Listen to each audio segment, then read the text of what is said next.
നമസ്കാരം. ഞാനെപ്പോഴും പറയാറുള്ളൊരു ചൊല്ലുണ്ടല്ലോ, കാലം മാറി കാറ്റിൻ്റെ ഗതി മാറിയെന്ന്.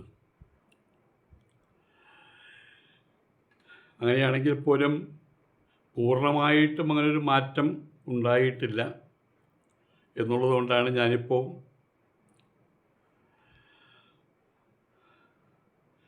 ഇങ്ങനൊരു കാര്യം സാധിച്ചെടുക്കുന്നത്.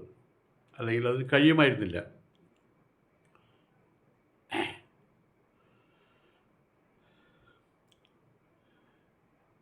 പോലീസിനകത്തുള്ള കുറേ സഹൃദയന്മാർ,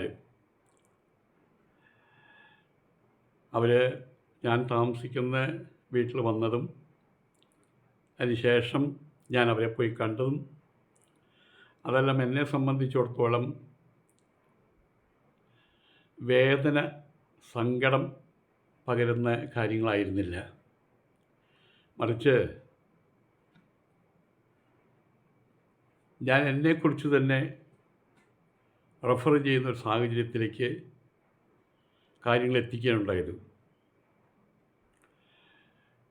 എൻ്റെ മക്കളുടെ പ്രായം ഉള്ള ആൾക്കാരാണ് അവിടുത്തെ Malappuram cyber cell, cyber crime അതിൻ്റെ SHO. അവരുടെ മുമ്പിൽ ഞാൻ ചെന്നിരുന്നത്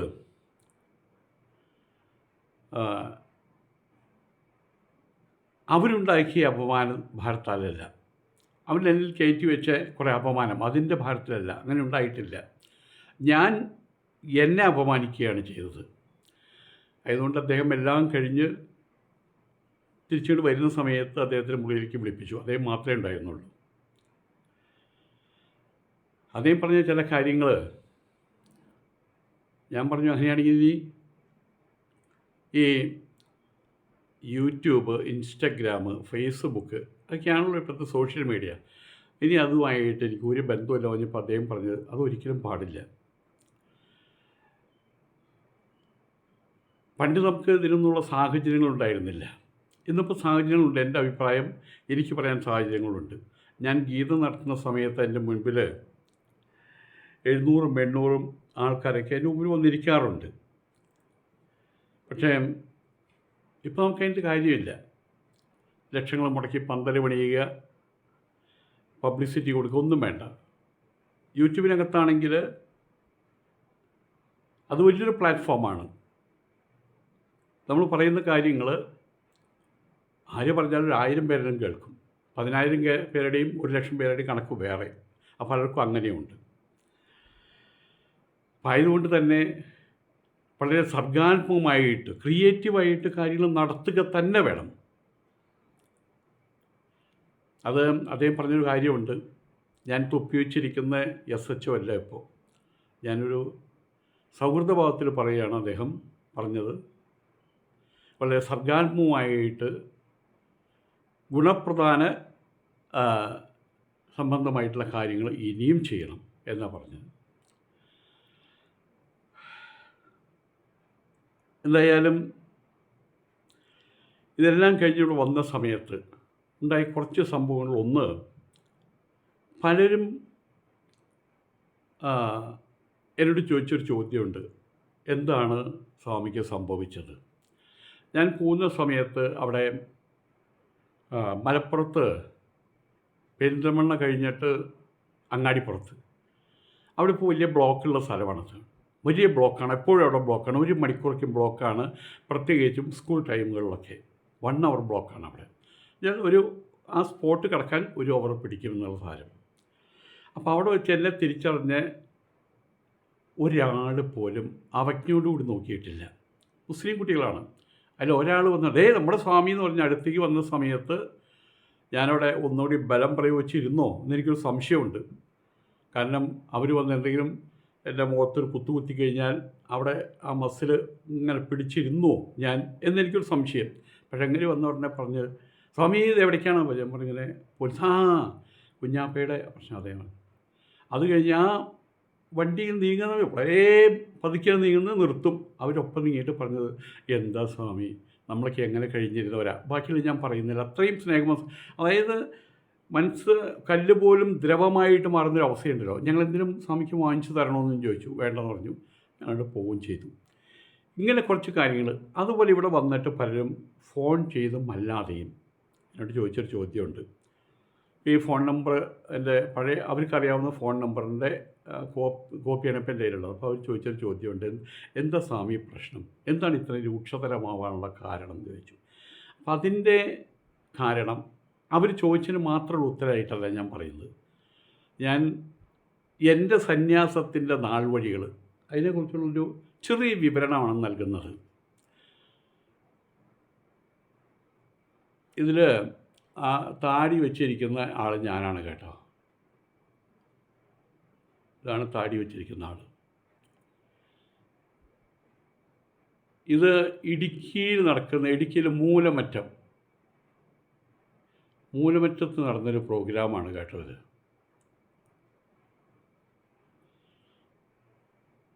എൻ്റെ ആദ്യത്തെ ഗീത ഡിസ്കോഴ്സാണത്. മൂലമറ്റത്തേക്കും ഇടുക്കിയിലേക്കും തിരിയുന്നൊരു ജംഗ്ഷനോട്ട് കവലയുണ്ട്, അതിൻ്റെ പേര് ഞാൻ ഓർക്കുന്നില്ല. അവിടെ SNDPയുടെ ഹാളിൽ നടത്തിയൊരു പ്രോഗ്രാമാണത്.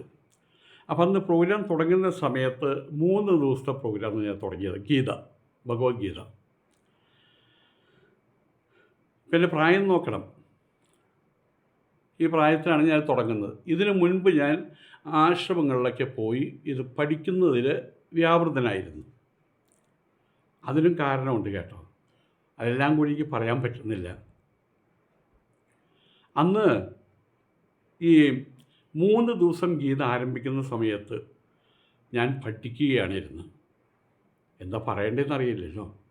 അപ്പോൾ ഒരു പുസ്തകത്തിനകത്ത് ഗീത അവിടെ ഇരിക്കുന്നുണ്ട്. ഗീത ആ ബുക്കിനകത്ത് ഞാൻ എഴുതി വയ്ക്കുകയാണ് പറയേണ്ടുന്ന കാര്യങ്ങൾ. പക്ഷേ തുടങ്ങുന്ന സമയത്ത് ഗീതാ ധ്യാനത്തിലാണ് തുടങ്ങുന്നത്. രസം എന്താണെന്ന് വെച്ച് കഴിഞ്ഞാൽ ഗീതാ ധ്യാനം അവസാനിപ്പിച്ചപ്പോഴേക്കും 3 ദിവസം കഴിഞ്ഞു. അപ്പോൾ അവർ പറഞ്ഞു ഗീതയ്ക്ക് കടക്കാൻ പറ്റിയില്ല. അപ്പോൾ പറഞ്ഞു അവർ വളരെ സന്തോഷത്തിലാണ്. അങ്ങനെയാണെങ്കിൽ സ്വാമി കുറച്ച് ദിവസം കൊണ്ട് ഇത് പറഞ്ഞുകൊണ്ടെന്ന് ചോദിച്ചു. ആ പ്രോഗ്രാം അവസാനിക്കുന്നത് 18 ദിവസം കൊണ്ടാണ്. അന്ന് ഞാൻ എന്നെ മനസ്സിലാക്കുകയായിരുന്നു, മറ്റൊന്നുമല്ല, എനിക്ക് ഗീത പറയാൻ കഴിയും, ഗീത പഠിക്കാനല്ല പറയാനും കഴിയും എന്നൊരു ബോധ്യം എനിക്കുണ്ടായി. അത് കഴിഞ്ഞ് അവിടെ തൊട്ട് അടുത്തുണ്ടായിരുന്നൊരു ശ്രീകൃഷ്ണസ്വാമി ക്ഷേത്രമുണ്ട്. അതിൻ്റെ പേര് ഞാൻ ഓർക്കുന്നില്ല. ഈ മൂലമറ്റത്തേക്ക് പോകുന്നതും ഇടുക്കിയിലേക്ക് തിരിയുന്നതുമായിട്ടുള്ളൊരു ജംഗ്ഷനുണ്ട്. ആ ജംഗ്ഷൻ്റെ അടുത്താണ് ഈ മറ്റേ ആ സ്ഥലം. അതാണ് അവിടേക്ക് പെട്ടെന്ന് ഓർമ്മ വരുന്നില്ല. അപ്പോൾ അവിടെ വേലു എന്ന് പറഞ്ഞൊരു യുവാവാണ് എന്നെ വിളിച്ചു കൊണ്ടുപോകുന്നത്. അവിടെ ഇതുപോലെ 18 ദിവസം ഗീത. അത് കഴിഞ്ഞ സമയത്ത് അവിടെ ഇത് കഴിയുന്ന സമയത്ത് ആൾക്കാർ അറിഞ്ഞും കണ്ടും പിടിച്ച് നെയ്യശ്ശേരി എന്ന സ്ഥലത്ത് ഗീത, അതും 18 ദിവസം. അവിടെയും വണ്ണപ്പുറത്ത് ഗീത.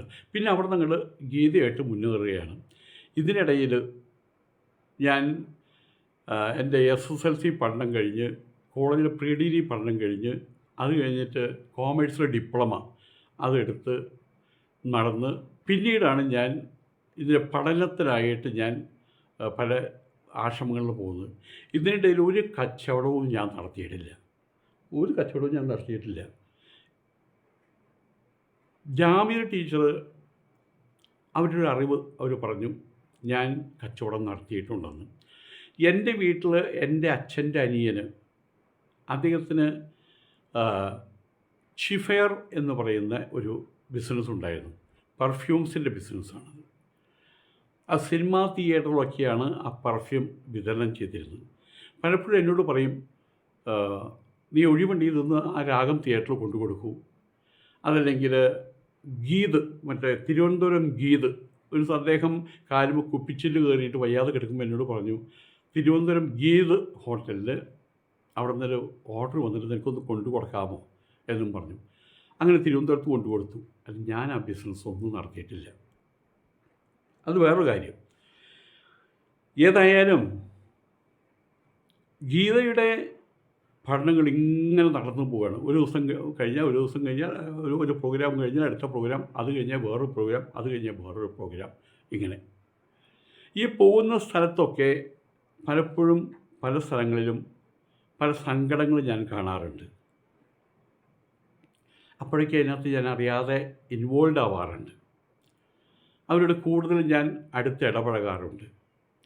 അതെനിക്ക് കുറേ ധനനഷ്ടം വരുത്തി വെച്ചിട്ടുണ്ട്. എനിക്കൊരു സങ്കടവും ഇല്ല കേട്ടോ. കൊച്ചുകുട്ടികൾക്ക് അവർക്കിതുപോലെ തന്നെ ഇതിൻ്റെ അവസാന ദിവസം ഞാൻ പറയും കുറേ പായസം ഉണ്ടാക്കൂ, ഞാൻ പൈസ തരാം. അല്ല തൊട്ട് നിൽക്കാൻ വേണ്ടി പ്രസാദമല്ല. ആ രീതിയിലൊക്കെയാണ് കാര്യങ്ങൾ മുന്നോട്ട് പോയിരുന്നത്. ഇതിൻ്റെ ഇടയിൽ എൻ്റെ മനസ്സിൽ കുട്ടിക്കാലം മുതൽ കയറിപ്പറ്റിയ ഒരു കൾട്ടുണ്ട്. അതാണ് ഇരാവാൻ കൾട്ട് എന്ന് പറയുന്നത്. IVARAVAN, Iravan cult. Iravan cult എന്നാൽ എല്ലാവരും എപ്പോഴും ചെയ്യുന്നത് മേലോട്ട് കയറിപ്പോകാനുള്ള വഴികളുടെ തേടലാണ്. അതെവിടെയൊക്കെ ഉണ്ടോ അത് തേടിപ്പിടിക്കുക എന്നുള്ളതാണ് എല്ലാവരും ചെയ്യുക. പക്ഷേ ദൈവകത്യ ഓരോരുത്തർക്കും ഓരോ നിയോഗങ്ങൾ കൊടുത്തിട്ടുണ്ടല്ലോ. ഞാൻ എപ്പോഴും താഴോട്ട് നോക്കാറുണ്ടെന്നർത്ഥം.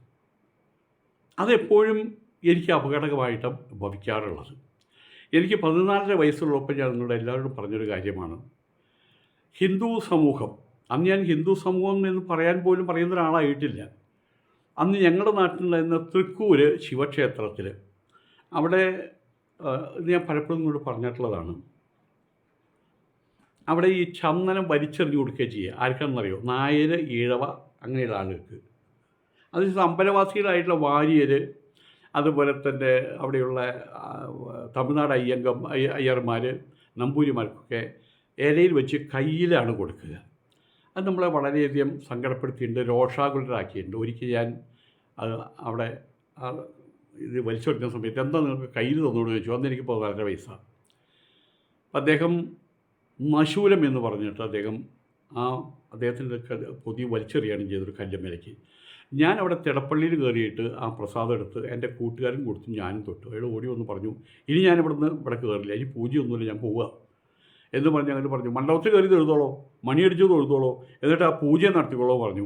ഞാൻ മണ്ഡപത്തിൽ കയറി മണിയടിച്ചു, ആ പൂജയും നടത്തി. പൂജ എന്ന് വെച്ചാൽ കുറേ പൂവെടുത്ത് ശിവലിംഗത്തിൻ്റെ തലയിലിട്ട്, അന്ന് എൻ്റെ മുത്തച്ഛൻ പറയുന്നൊരു വാക്കും പറഞ്ഞു, ശംഭോ മഹാദേവ എന്ന്.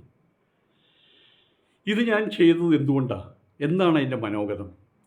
ഇതെന്തിനാണ് ഞാൻ ചെയ്യുന്നത്? പലപ്പോഴും അവിടെയുള്ള പല ആൾക്കാരും ഇത് സംസാരിക്കുന്നത് കേട്ടിട്ടുണ്ട് ഞാൻ. അവിടെ തന്നെ കമ്മ്യൂണിസ്റ്റുകാരൊക്കെ ഉണ്ട്, മാധവേട്ടൻ, അങ്ങനെയുള്ള കമ്മ്യൂണിസ്റ്റുകാരൊക്കെ ഉണ്ട്. അവരൊക്കെ പറഞ്ഞു ഞാൻ പോകുന്നില്ല. അവിടെ പോയി കഴിഞ്ഞാൽ ഒരു കൂട്ടം ആളുകളോട് പെരുമാറുന്ന പോലെയല്ല മറ്റേ കൂട്ടം ആൾക്കാരോട് പെരുമാറുക. ജാതിയും കാര്യങ്ങളൊക്കെ നോക്കിയിട്ടാണ് അവിടെ പെരുമാറ്റം. അങ്ങനെ പോകുന്ന കുറച്ച് ആൾക്കാർ ന്യൂനപക്ഷം, ബാക്കിയുള്ളവർക്ക് പേടിയാണ്. ആ ന്യൂനപക്ഷത്തിൻ്റെ വർത്തമാനം കേട്ടിട്ട് 1-2 പ്രാവശ്യം അങ്ങനെയുള്ള ആൾക്കാർ അവിടെ പോയിട്ട് പല കാര്യങ്ങളും ക്രിട്ടിസൈസ് ചെയ്തിട്ടുണ്ട്. പക്ഷെ ഞാൻ മുമ്പിൽ ചാടി വീണ് ക്രിട്ടിസൈസ് ചെയ്താണ് വലിയ സംഭവമായിട്ട് മാറിയത്.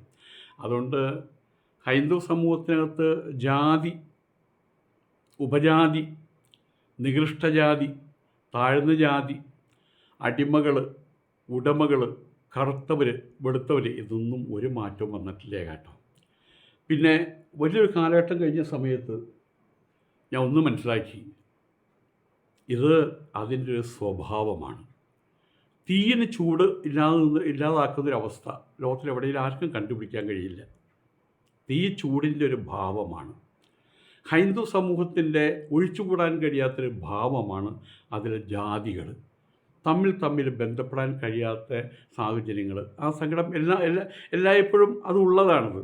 എന്നാൽ ഒരുമിച്ച് നിൽക്കാത്തതിൻ്റെ വിഷമങ്ങൾ, പലപ്പോഴും പല കാര്യങ്ങളും നേടിയെടുക്കാൻ കഴിയാത്ത സാഹചര്യങ്ങൾ, 56% ഹിന്ദുക്കളുണ്ടെങ്കിൽ അവർക്കത് കഴിയുന്നില്ല. കാരണം എന്താണ്? ഇതാണ് അവരുടെ പ്രശ്നം. ആയതുകൊണ്ട് തന്നെ വലിയൊരു കാലഘട്ടം കഴിഞ്ഞ സമയത്ത് ഞാൻ പിന്നീട് ഹിമാലയത്തിലേക്കാണ് പഠിക്കാൻ പോകുന്നത്. വളരെ യാദൃച്ഛികമായിട്ട് സംഭവിച്ചതാണ് ഹിമാലയ പഠനം. ഇവിടെ ഞാൻ വടക്കാഞ്ചേരി ആശ്രമത്തിൽ ഒരു പ്രോഗ്രാമിന് പോയതാണ്. അവിടെ വലിയ ഭാഗവത സത്രയ്ക്ക് അവിടെ ചെന്നതാണ്. അവിടെ ചെന്ന സമയത്ത് പ്രശസ്തനായിട്ടൊരു വ്യക്തി അവിടെ ആ ആശ്രമത്തിൽ എണ്ണ കുഴമ്പൊക്കെ അവിടെ ഇട്ടിരിക്കുന്നില്ലായിരുന്നു. നമ്മുടെ കുമ്മനം രാജശേഖരൻ തന്നെ ഒന്നിലെന്ത് പേരെടുത്ത് നല്ല കാര്യമല്ലേ. അപ്പം അദ്ദേഹത്തിൻ്റെ മുറിയിൽ വന്നപ്പോൾ രാജേട്ടൻ ഇവിടെ ഉണ്ടോ എന്ന് ചോദിച്ചു. അങ്ങനെ അതിന് മുമ്പ് കണ്ടിട്ടില്ലേ കേട്ടോ, രാജേട്ടൻ അവിടെ അല്ല, കണ്ടിട്ടുണ്ട്, തിരുവനന്തപുരത്ത് വെച്ച് കണ്ടിട്ടുണ്ട്. അപ്പോൾ എനിക്ക് പിൻഭാഗത്ത് വേദനയായിട്ട് ഉഴിയാൻ വന്നതാണ്. ഓക്കെ. അപ്പം അങ്ങേരുടെ മേശപ്പുറത്തുണ്ടായിരുന്നൊരു ബ്രോഷർ, അതിൽ ഇവിടെ ആനക്കട്ടി ആശ്രമത്തിൽ സന്യാസത്തിലേക്കുള്ള വേദാന്ത പഠനം ആരംഭിക്കുമെന്ന് പറഞ്ഞു. അവിടെ നിന്നാണ് അവിടേക്ക് മുഖം തിരിക്കുന്നത്. ആനക്കട്ടിയിൽ പോയപ്പോൾ ഓൾറെഡി ക്ലാസ് സ്റ്റാർട്ട് ചെയ്തു. ഋഷികേശിലായി പഠനം നന്നായിട്ട് പഠിച്ചു, പലയിടത്തും പഠിച്ചു. ഇതും കഴിഞ്ഞ് ഞാനിവിടെ വേദ ചാൻഡ്യം പഠനത്തിന് ഞാൻ തേനിയിൽ പോയി. അവിടെ ഒരു കൊല്ലം 8 മാസം ഉണ്ടായിരുന്നു. ഇങ്ങനെ പലയിടത്തും പഠനം പിന്നൊരു ഭ്രാന്തായിട്ട് മാറി. ഇതെല്ലാം കഴിഞ്ഞ് എൻ്റെ ഒരു ഗുരുനാഥൻ്റെ കൽപ്പന പ്രകാരം ഞാൻ കേരളത്തിലേക്ക് വരികയാണ്. എന്തിനാണെന്നറിയാമോ? കേരളത്തിലുള്ള ക്ഷേത്രങ്ങളിലൊക്കെ ഗീത നടത്താൻ വേണ്ടിയിട്ട് ഞാൻ കേരളത്തിലേക്ക് വരികയാണ്. അപ്പം അന്ന്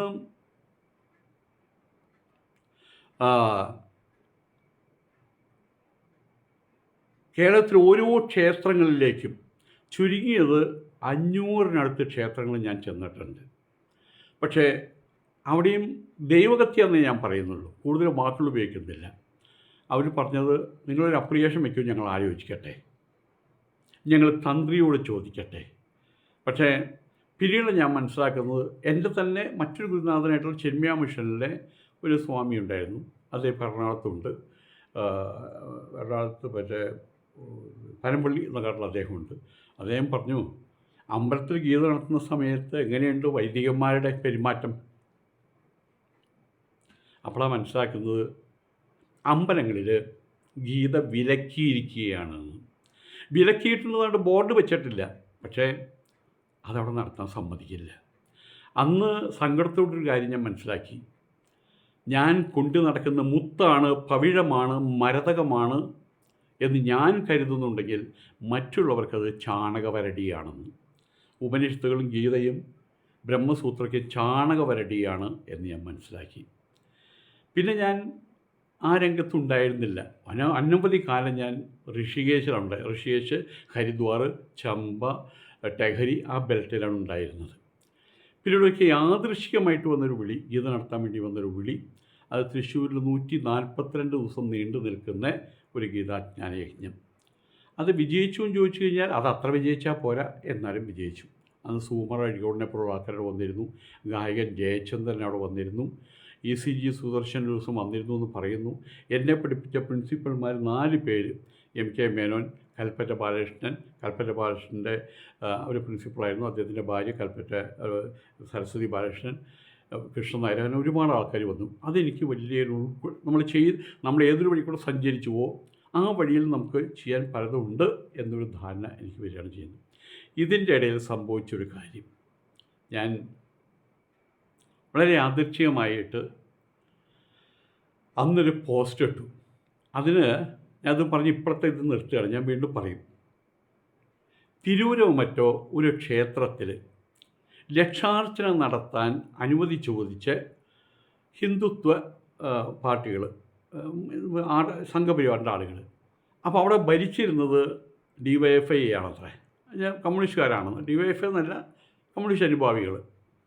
അവർ പറഞ്ഞു, അനുവാദം തരാതെ ഞങ്ങൾ അനുവാദം നടത്താൻ പറ്റുന്ന അപ്ലിക്കേഷൻ വെക്കാനിരിക്കുമ്പോൾ എന്തോ ലക്ഷദ്വീപം കൊളുത്താൻ. അത് വലിയൊരു പ്രശ്നമായി. കണ്ടോ, കമ്മ്യൂണിസ്റ്റുകാർ ഭരിച്ചപ്പോൾ ഒന്നും കണ്ടില്ലേ, നമുക്ക് ഗതിയില്ലാണ്ടായി. അപ്പം ഞാനൊരു വീഡിയോ ഇട്ടു, സ്വയം നന്നാവാൻ കഴിയില്ലെങ്കിൽ പോയി തൂങ്ങിച്ചാവിനിടാ എന്ന് പറഞ്ഞിട്ടാണ് ഹിന്ദുക്കൾക്ക് പ്രതികൂലമായിട്ടൊരു വീഡിയോ ഇട്ടു. അത് എല്ലാവരും അത് കാണുകയുണ്ടായി. വലിയൊരു ആൾക്കാർ, ഞാൻ വീഡിയോയ്ക്ക് അന്ന് ഫേസ്ബുക്കിലാണ് ഇട്ട് കഴിഞ്ഞാൽ വല്ല 30 പേരെ 40 പേരെ കാണും. അതിൻ്റെ വരുമാനം കാര്യത്തെ കുറിച്ചൊന്നും ഉദ്ദേശിച്ചിരുന്നില്ല. പക്ഷെ അന്ന് ഈ സംഭവം വലിയ സംഭവമായിട്ട് മാറി. ഇത് കഴിഞ്ഞൊരു വിളി വരികയാണ് എനിക്ക്. അത് മലപ്പുറം ഭാഗത്തുനിന്ന് ഉള്ളൊരു വിളിയാണ്. അവിടെ പലരും എന്നെ സ്നേഹത്തോടു കൂടിയിട്ട് വിളിക്കാറുണ്ട്. അവിടെ നിന്നാണ് എനിക്ക് കുറേ പുസ്തകങ്ങൾ കിട്ടുന്നത്. അതിലൊരു പുസ്തകമാണ് ഹൈക്കൽ എന്ന് പറഞ്ഞ ആളുടെ, മുഹമ്മദ് എന്ന് പറഞ്ഞ പുസ്തകം, ഹൈക്കലിൻ്റെ മുഹമ്മദ്. ഈ പുസ്തകം കിട്ടിയപ്പോൾ അത് വായിച്ചപ്പോൾ, ഞാനെല്ലാം വളരെ ചുരുക്കി പറയാം, ഒരു ജീവിതത്തിലെ കഥ പറയുമ്പോൾ ഇത്ര പറഞ്ഞിട്ട് കാര്യമില്ല. വായിച്ചപ്പോൾ അതിലുണ്ടായിരുന്ന മുഖ്യ കഥാപാത്രം, അല്ലെങ്കിൽ അതിൽ ആരെ ഉദ്ദേശിച്ചിട്ടാണോ ഇത് അദ്ദേഹം, അതാണ് മുഹമ്മദ്. അതിനകത്ത് എൻ്റെ പ്രിയപ്പെട്ട മുഹമ്മദ് എന്നോ മുഹമ്മദ് നബി എന്നോ പ്രവാചകനായിട്ടുള്ള മുഹമ്മദ് എന്നോ മറ്റേ മുഹമ്മദ് സല്ലല്ലാഹു അലൈഹി വസല്ലം എന്നോ ഒന്നും പറഞ്ഞിട്ടില്ല അതിനകത്ത്. മുഹമ്മദ് നബി സല്ലല്ലാഹു ഒന്നുമില്ല, മുഹമ്മദ് ആണ് ഹൈക്കൽ പുസ്തകം. വായിച്ചപ്പോൾ ഇവിടെ ജനിച്ച് ഇവിടെ വളർന്ന് ഇവിടെ ഒരുപാട് കാര്യങ്ങൾ ചെയ്ത് ഇവിടെ മുദ്ര പതിപ്പിച്ച് പോയ ഒരാളുടെ ചരിത്രമാണ് അതിനകത്ത് പറയുന്നത് എനിക്ക് മനസ്സിലായി.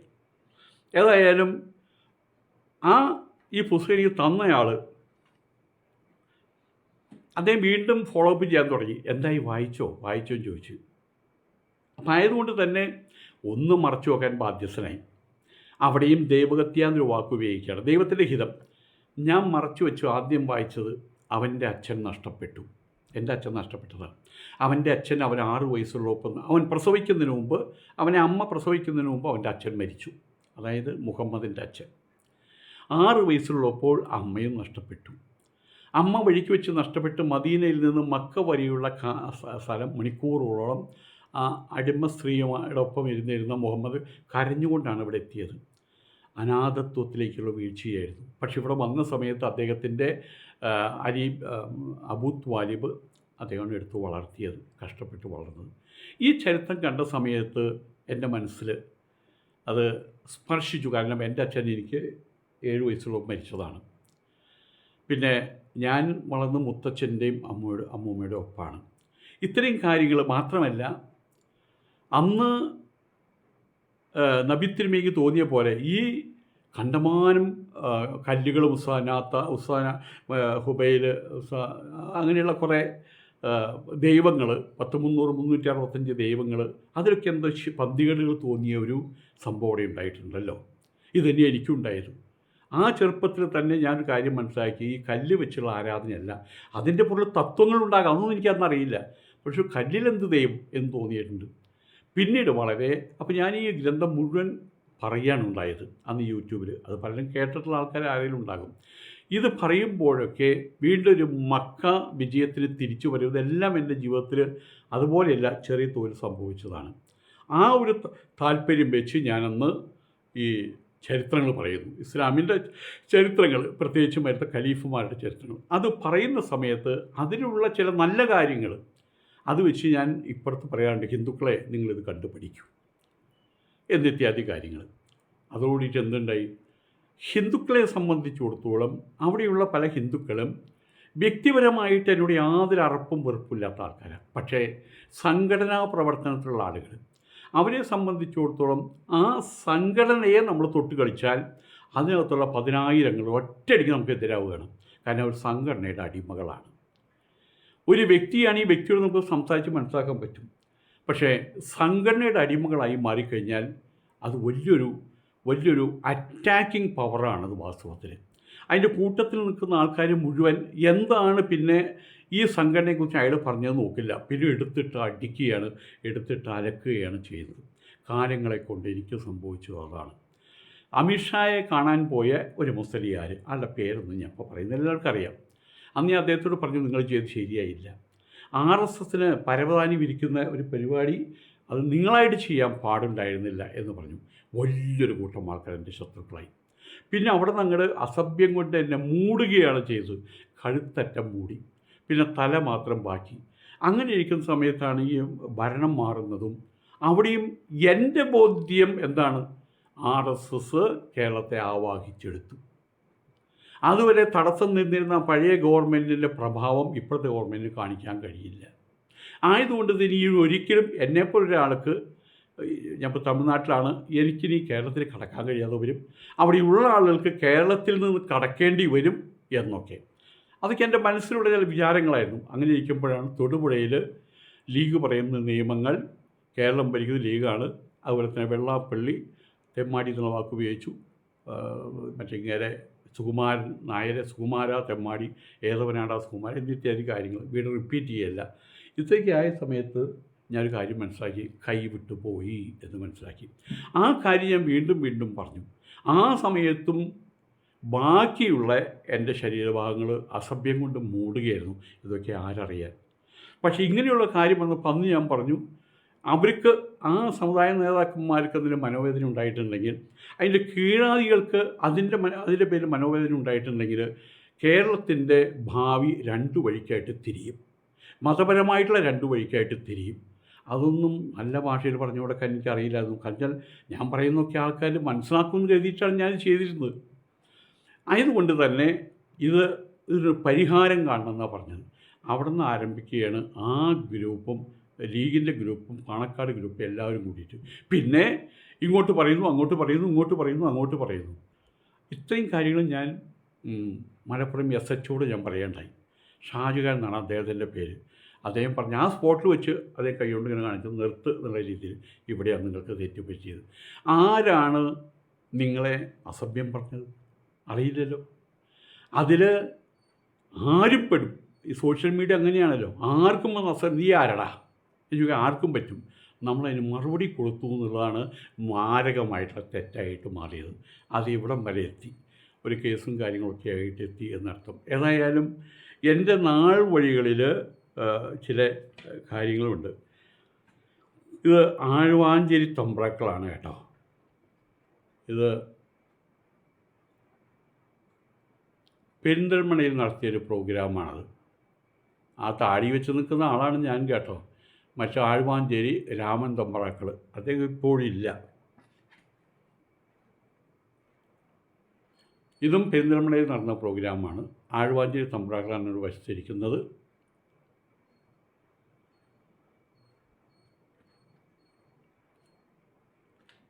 പെരിന്തൽമണ്ണയിൽ ആ പ്രോഗ്രാം നടത്തുന്ന കമ്മിറ്റിയാണത്. അവിടുത്തെ കമ്മിറ്റിയായിരുന്നു.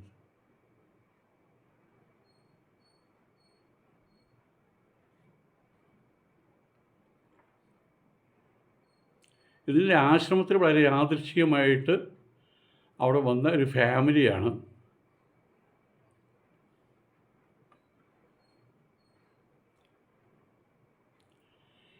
ഇത് ഹരിപ്പാട് കോവിലകത്തെ തമ്പുരാട്ടിയാണ്. അവിടെ ഹരിപ്പാട് ഗീത പറയാൻ പോയ സമയത്ത് ആ തമ്പുരാട്ടിയാണ് എനിക്കൊരു ഗ്രന്ഥം എൻ്റെ കയ്യിലേക്ക് തരുന്നത്. ഗീത എന്ന് പറഞ്ഞ ഗ്രന്ഥം എൻ്റെ കയ്യിലേക്ക് തരുന്നത്.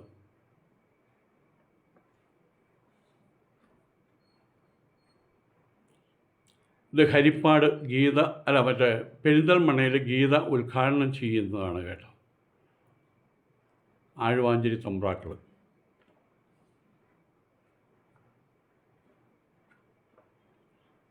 ആഴ്വാഞ്ചേരി തമ്പ്രാക്കൾ എന്തോ എനിക്കൊരു ഉപഹാരം നൽകുന്നതാണ്. നാട്ടുകാരായിട്ടാണത് ചെയ്തത്. പക്ഷെ എനിക്ക് തരുന്നത് ആഴ്വാഞ്ചേരി തമ്പ്രാക്കളാണ്.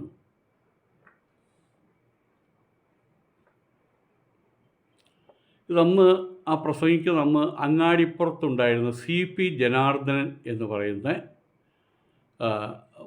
RSSൻ്റെ ഒരു നേതാവാണ് അദ്ദേഹം. മരിച്ചുപോയി അദ്ദേഹം. അതിന് നടുവിലിരിക്കുന്ന വയസ്സായിട്ടുള്ള ഒരാൾ, അദ്ദേഹം പാകിസ്ഥാനിൽ ഇന്ത്യ പിളർന്നപ്പോൾ പാകിസ്ഥാനിൽ അങ്ങനെ എന്തോ പറഞ്ഞു കേട്ടിട്ടുണ്ട്. എനിക്ക് ആളെ അറിയുള്ളൂ. അവിടുത്തെ മനക്കലൊരു തമ്പുരാനാണ്, അത്രമാത്രമേ എനിക്കറിയുള്ളൂ. ഇങ്ങനെയുള്ള ഫോട്ടോസ് ആയിരക്കണക്കിന് എൻ്റെ കയ്യിലുണ്ട്. അതത്രയും തെളിവുകളാണ്. ഞാൻ സന്യാസം എടുത്തതിൻ്റെ തെളിവുകൾ, അതിൻ്റെ സർട്ടിഫിക്കറ്റുകൾ എല്ലാം ഉണ്ട് എന്നർത്ഥം. വീണ്ടും ഞാൻ പറയുകയാണ്, ഇപ്പോഴത്തെ സംഭവമായിട്ട് കൂട്ടിയിണക്കി പറയുകയാണ്. SHO ശ്രീ ഷാജഹാനോട് ഞാൻ പറഞ്ഞൊരു വാക്കുണ്ട്. അവർ പോകുന്ന സമയത്ത്, സാർ ഒരു വാക്ക് ഞാൻ പറയട്ടെ, ഒരു വാചകം ഞാൻ പറഞ്ഞിട്ട്. പറയൂ, ഞാനൊരു കള്ളനല്ല കേട്ടോ. അദ്ദേഹം മറുപടി പറഞ്ഞു, ഞങ്ങൾക്ക് 100% മനസ്സിലായി.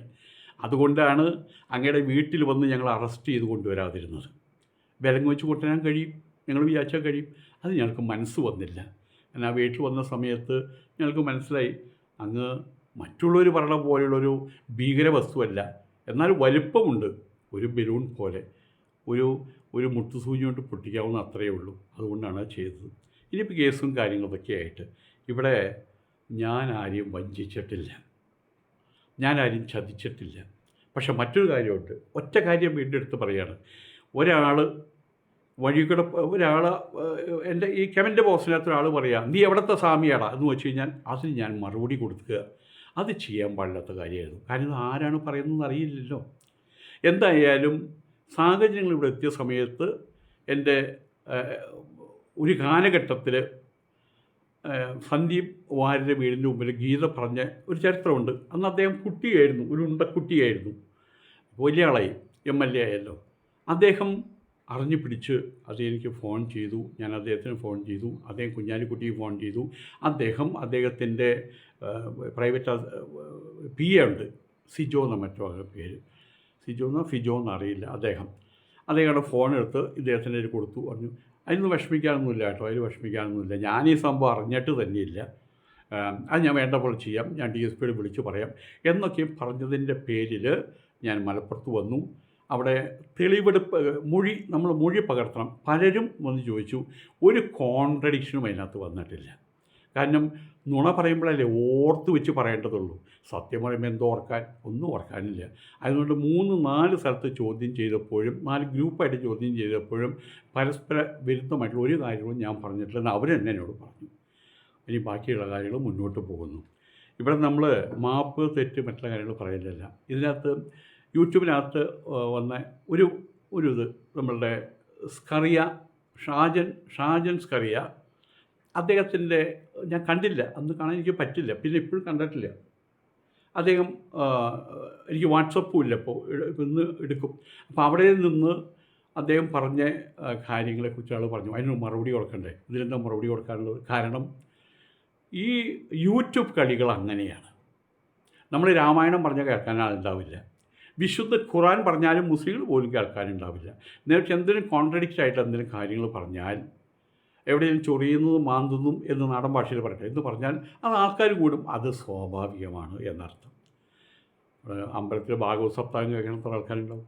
എന്നുവെച്ചാൽ അമ്പലത്തിന് ആനമതിച്ചാലോ ഒരുപാട് ആൾക്കാരുണ്ടാവും. അപ്പോൾ ഞാൻ പറഞ്ഞു, അത് അദ്ദേഹം പറയും, അത് അദ്ദേഹത്തിൻ്റെ മോശം സ്വഭാവം കൊണ്ടല്ല, യൂട്യൂബ് അങ്ങനെയാണ്. അതിന് പോലും ഞാൻ ഒരു മറുപടി അതിനെ ശേഖരിച്ച് വയ്ക്കാൻ നിന്നില്ല. അപ്പോൾ പറഞ്ഞു വരുന്നത് ഇത്ര മാത്രമേ ഉള്ളൂ. എനിക്ക് പറ്റിയ തെറ്റ്, ഒന്ന്, വ്യക്തിപരമായിട്ടൊരാളെ വിമർശിച്ചു എന്നുള്ളതാണ് തെറ്റ്.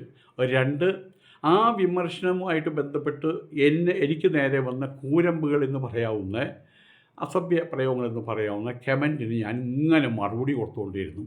അതൊക്കെയാണ് ആവശ്യമില്ലാതെ ഇങ്ങനെ ഒരസി ഒരു 2 ഉണക്ക കഷ്ണങ്ങൾ കൂടി ഒരസി അവിടെ തീ ഉണ്ടാക്കുന്ന പ്രക്രിയ. അത് അപ്പുറത്തുള്ള ആൾക്കാരാരെന്നറിയില്ല, ഇപ്പുറത്ത് ഞാനാണ്. അപ്പോൾ ഞാനാണ് തെറ്റുകാരൻ. അതിന് ശിക്ഷിക്കേണ്ടതാരാ? ഗവൺമെൻറ് ശിക്ഷിക്കുകയോ കോടതി ശിക്ഷിക്കുകയോ പോലീസ് ശിക്ഷിക്കുകയോ എനിക്കറിയില്ല. പോലീസ് ശിക്ഷിച്ചില്ല, അവരവരുടെ കാര്യം നോക്കുകയാണ് ചെയ്തത്. അപ്പോൾ ഇനി ശിക്ഷിക്കാൻ ആരുള്ളത്? ഞാൻ തന്നെയാണ് എനിക്ക് ബാക്കിയുള്ളത്. ആ ശിക്ഷയാണ് ഇനി ഞാൻ ഏറ്റുവാങ്ങേണ്ടത്. ആ ശിക്ഷയുടെ ഭാഗമായിട്ടാണ് അദ്ദേഹം ഇങ്ങനെയുള്ള പല കാര്യങ്ങൾ പറയുന്നത്. നമസ്കാരം.